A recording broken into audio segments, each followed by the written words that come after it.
Thank you. Good morning, Chairman Wyden, Ranking Member Crapo, and members of the Senate Committee on Finance. My name is Jeff Brabant, and I am the Vice President of Federal Government Relations for the National Federation of Independent Business. It is an honor to testify before your committee today on NFIB's #1 federal priority, making the 20% small business deduction permanent. I am here on behalf of the approximately 300,000 small and independent business owners that NFIB represents. NFIB is the voice of small business. The voice of small business is not just a slogan, but a reality that drives the advocacy work of NFIB members and staff. The average NFIB member represents fewer than 8 employees, with about 88% of NFIB members employing fewer than 20 people. NFIB represents every industry in America, including retail, manufacturing, agriculture, and financial services, among many others. I am also here to submit as part of my testimony the names of over 81,100 small business owners who have signed this petition asking Congress to stop the massive tax hike on small businesses.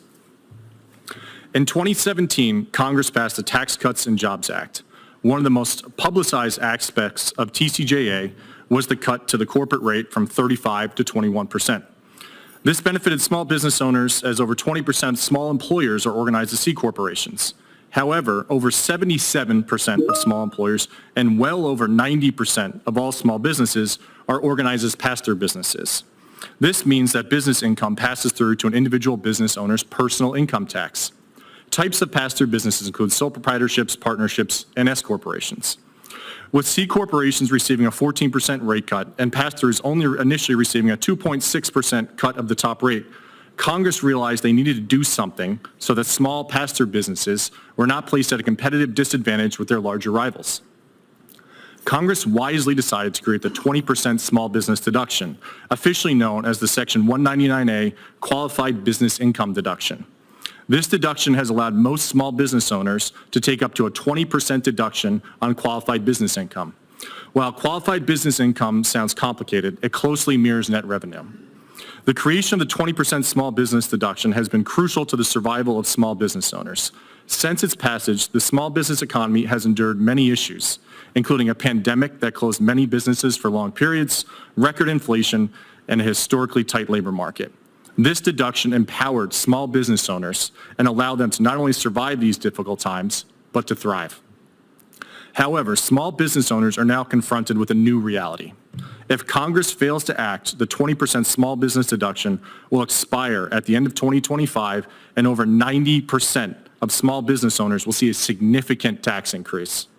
This tax increase will come at a time when their larger C corporation competitors will not be seeing a tax increase, and at a time when inflation remains hugely problematic for small employers.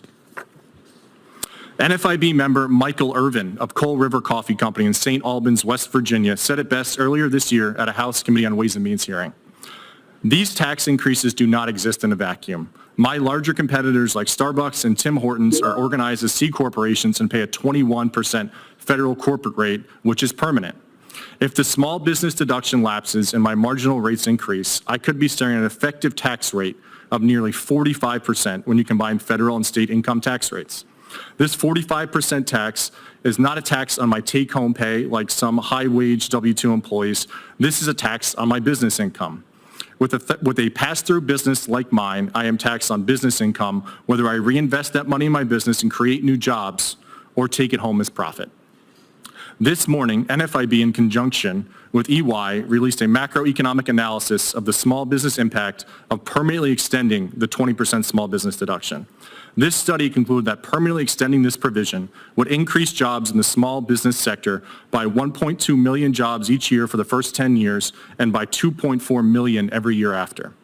Extending the 20% small business deduction would also result in a $750 billion GDP increase in the small business sector over the first 10 years and a $150 billion increase annually after that. Lastly, recent NFIB research indicates that if taxes were to increase in 2026, 61% of small business owners surveyed reported they would raise prices, and 44% reported they would postpone or cancel capital investments. The decisions Congress makes reflect the values of a Congress. Over the next year, Congress will debate the merits of extending over $4 trillion worth of tax provisions. Members of Congress should ask themselves if they really believe it when they say, small businesses are the backbone of America. If they truly believe that statement and value small businesses in their communities, then making the 20% small business deduction permanent should be a no-brainer.